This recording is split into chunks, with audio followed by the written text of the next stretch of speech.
اچھا جی، تو نادیہ ایک بڑی امپورٹنٹ ٹاپ سٹوری ہے، ٹاپ سٹوری بھی ہے یہ، اور کل بہت اس پہ بات ہوتی رہی، بریکنگ جیسے ہی آئی، بھارت اور چائنا کا، جیسے آپ کہہ رہی ہیں نا کہ وہ سنگل آؤٹ ہوتا جا رہا ہے، تو بھارت اور چائنا کا جو تنازع چل رہا ہے، اور میں کہتی ہوں کہ بغیر کسی اس طرح سے ایگریشن، کانفلکٹ، کچھ بھی نہیں، اور فتح کر لیا انہوں نے، بالکل ایسا ہی ہے. تو اپنا جناب کلیم دے دیا جو کہ ہسٹوریکلی کریکٹ بھی ہے.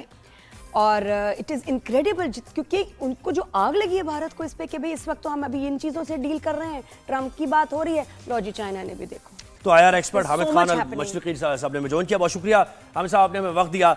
یہ مجھے بتائیں کہ ایسی صورتحال میں جب بھارت بہت ہی آکورڈ پوزیشن میں ہے، پاکستان سے یہ مختصر جنگ ہار بھی چکا ہے، چین دوسری طرف سے پریس کر رہا ہے، نیپال کی صورتحال آپ کے سامنے ہے، ذرا خاکہ منظرنامہ تھوڑا ایلیبریٹ کیجئے ہمارے لیے. اتنے برے حالات ان کے کبھی بھی نہیں تھے. دیکھیے زہیب نادیہ، بات یہ ہے کہ مودی جو ہے نا وہ مکافات عمل کا شکار ہو رہا ہے. مودی نے اپنا، آپ کو یاد ہوگا، آتے ہی انڈیا کے شہروں کے نام بدلنے شروع کیے، مسلم شناخت مٹانی شروع کر دی. اس نے الہ آباد جیسے تاریخی شہر کا نام جو ہے وہ پریاگ راج رکھ دیا. اس کے بعد اس نے، آپ کو پتہ ہے، تاج محل کے اوپر بات ہوئی، بابری مسجد کے تنازع کے اوپر رام مندر کی تعمیر شروع کرا دی. سو وہ چیزیں جب اس نے سارا کچھ کیا، آج انڈیا اس مکافات عمل کا شکار ہے جو مودی کے ہندوتوا آئیڈیالوجی کی وجہ سے پچھلے 12 سال میں انڈیا کو ایک سیکولر ریاست سے ہٹا کر آج انتہا پسند ہندو ریاست تک پہنچا دیا. اب وہاں پر چین نے کیا کیا؟ چین کے پاس جو ہے وہ انڈیا کی 6 بڑی ریاستوں کو ایک دم سے کاٹنے کے لیے چکن نیک کا ایک راستہ ہے، کیونکہ وہ 6 ریاستیں انڈیا سے صرف ایک 12 میل کی پٹی کے اوپر جڑی ہوئی ہیں، اور وہ 12 میل کی پٹی جو ہے وہ چائنا اور بنگلہ دیش کے درمیان میں ہے، جس کو چائنا جب چاہے کاٹ دے. اور ان 6 ریاستوں میں آلریڈی آزادی کی تحریک چل رہی ہیں، اس میں آسام، میزورام، ناگالینڈ، یہ تمام 6 ریاستیں شامل ہیں. اب ہو کیا رہا ہے؟ ہو یہ رہا ہے کہ چائنا بڑا کلیئرلی پاکستان کے حق میں کھڑا ہے پوری دنیا میں. چائنا نے دیکھا کہ انڈیا نے یہ جتنی شرارت کی ہے اس کے پیچھے اب اس کو سبق سکھانا ضروری ہے، اور اس کو سبق سکھانے کے لیے، جیسے ابھی نادیہ بڑی صحیح بات کر رہی تھی کہ پانی کا ہتھیار، پانی کے ہتھیار میں جو انڈیا کے سب سے بڑے 2 دریا ہیں، برہما پتر اور گنگا، وہ دونوں، ایک کلکتہ یعنی بنگلہ دیش سے بہہ کر آتا ہے اور دوسرا چائنا سے بہہ کر آتا ہے. اور دونوں نے برہما پتر پر تو چائنا نے پانی روک کے ٹیسٹ بھی کر کے ثابت کر دیا کہ جب چاہے وہ مکمل طور پر اس کا پانی روک سکتا ہے. سو بات یہ ہے کہ اب انڈیا کے اندر مودی کے لیے سروائیول، پولیٹیکل سروائیول بھی مشکل ہوتا جا رہا ہے، انٹرنیشنلی وہ تنہائی کا شکار ہوتا جا رہا ہے. اوپر سے سونے پہ سہاگا جو ان کا سب سے بڑا ساتھی تھا امریکہ، اس میں ٹرمپ نے جس انداز میں ان کو ہیوملیٹ کیا ہے، میں لفظ ہیوملیٹ استعمال کر رہا ہوں کہ جی ہم انڈیا میں کوئی آپ سرمایہ کاری نہ کریں، انڈیا میں کوئی آپ تجارت نہ کریں، یا کوئی بڑی کمپنیاں نہ جائیں. اس سے یہ ظاہر ہوا کہ پوری دنیا میں، جو میں بار بار کہتا ہوں، جو انڈیا نے ایک ببل بنایا ہوا تھا اپنا بڑی معیشت ہونے کا اور یہ بڑی طاقت ہونے کا، وہ اب برسٹ ہو چکا ہے. اب خطے کے اندر یہ نظر آ رہا ہے کہ پاکستان ایک بہت بڑی طاقت بنتا ہوا ابھرے گا انشاءاللہ. اور اس کے اندر سب سے بڑی خوبی یہ ہوگی کہ دنیا کی انویسٹرز کو بھی، کمپنیز کو بھی پاکستان آنے کے لیے موقع بھی ملے گا، اور وہ اس کو پورا اویل بھی کریں گی. آپ کو یاد ہوگا کہ ارلی 80s میں جب آئی بی ایم آنا چاہ رہا تھا، لیٹ 80s میں اور ارلی 90s میں مائکروسافٹ اپنے پروجیکٹ لانا چاہ رہا تھا، تو اس وقت انڈیا نے بڑی خطرناک لابنگ کی پاکستان کے خلاف، جس کے نتیجے میں انہوں نے سلیکن ویلی کی بنیاد رکھی اور بہت کچھ کیا گیا. آج پاکستان جہاں کھڑا ہے، میرا خیال ہے پاکستان کی بہت بڑی اپرچونٹی ہے.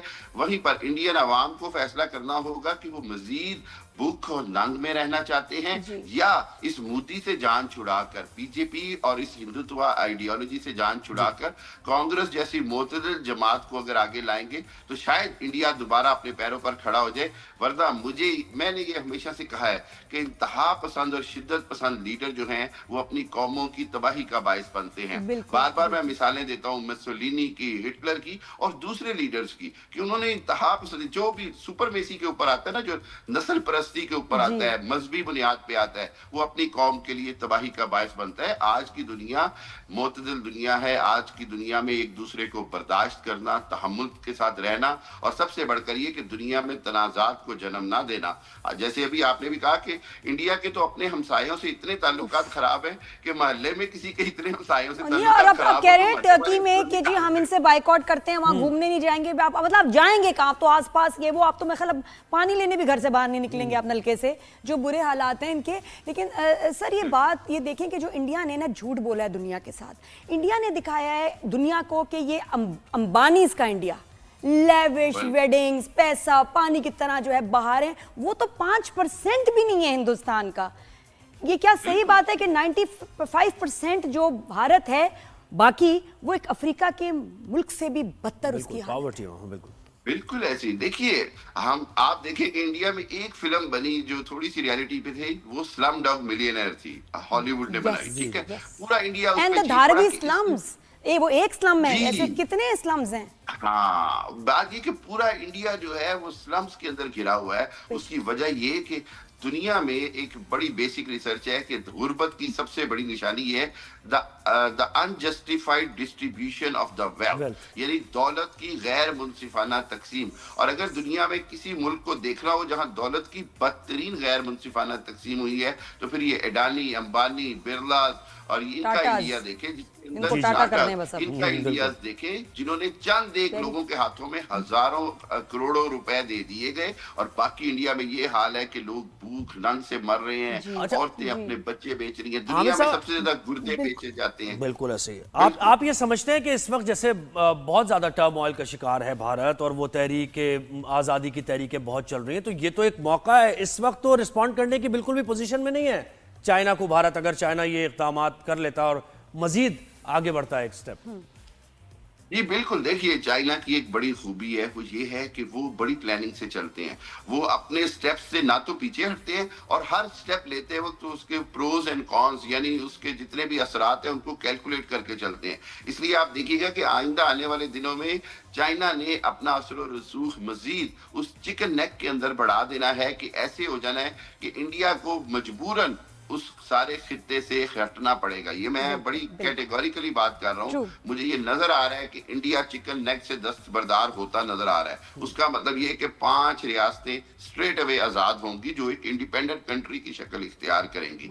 دوسری بات یہ ہے کہ چائنا نے دفاعی طور پر انڈیا کو اتنا جس کو کہتے ہیں نیچے کر دیا ہے کہ اب وہ جو انڈیا کو خطے میں رول دینے کی بات ہو رہی تھی اسرائیل اور امریکہ کی طرف سے اور یورپ کی طرف سے بھی, کہ جی انڈیا جو ہے شاید یورپ اور امریکہ کے مفادات کا تحفظ کرے گا چائنا, پاکستان, رشیا اور ایران جیسے ممالک کے خلاف, تو وہ اب بات ختم ہوگی. اب بلکہ بات امریکہ میں یہ ہو رہی ہے کہ خدا را پاکستان سے دوبارہ دوستی کرو. پاکستان نے آپ کو افغانستان میں بچایا, پاکستان نے رشیا کے مقابلے میں وار اگینسٹ ٹیرر. بالکل. اور آپ ان کو کوئی سمجھ نہیں آتی, ہر سوال کا جواب یہ terrorist, hub of terrorism, terrorist nation, اور کوئی ان کے پاس ایکسپلینیشن یہ بھائی تمہارے جہاز کیسے گرے, کیا ہوا, وہ بھی اس کا بھی جواب یہ ہے. بیکاز ایون ان کے renowned analyst have nothing to say, they have no answers. جی نادیہ, اس کا سادہ سا جواب پتہ ہے کیا ہوتا ہے کہ دنیا میں واحد ملک انڈیا ہے جس نے ایک سرٹیفائیڈ ٹیررسٹ کو وزیر اعظم بنا دیا. یعنی مودی وہ واحد شخص تھا جس کو انڈیا نے سرٹیفائیڈ ٹیررسٹ کے طور پر امریکہ کا ویزا کینسل کر کے امریکہ آنے پر بین کر دیا وزیر اعظم. کبھی دنیا میں ایسا شخص بھی وزیر اعظم بنا ہے؟ کوئی شخص نہیں بنا. تو ایک ٹیررسٹ آرگنائزیشن کا سربراہ, آر ایس ایس وہ آرگنائزیشن جس کا مودی سربراہ ہے انڈائریکٹلی, وہ آرگنائزیشن ہے جس نے ان کے باپو یعنی گاندھی کو قتل کیا. گوڈسے وہ شخص تھا جس نے قتل کیا, اس کو آج یہ ہیرو بنا دے. پھر یہ ٹیررسٹ کی بات کرتے ہیں. داعش کے کیمپس جو ہیں وہ سب سے پہلے انڈیا میں بنائے گئے. انڈیا سے خود انڈیا, اسرائیل کی اور امریکن ایجنسیز نے کہا کہ داعش کی ٹریننگ جو ہے وہ انڈین کیمپوں سے ہو رہی ہے. پھر اس کے بعد دنیا میں سب سے پہلے یہ بم بلاسٹنگ کا ٹیرر کلچر, یہ کہاں سے آیا؟ آپ کو یاد ہوگا اخباروں میں پڑھا ہم نے کہ جی 80s میں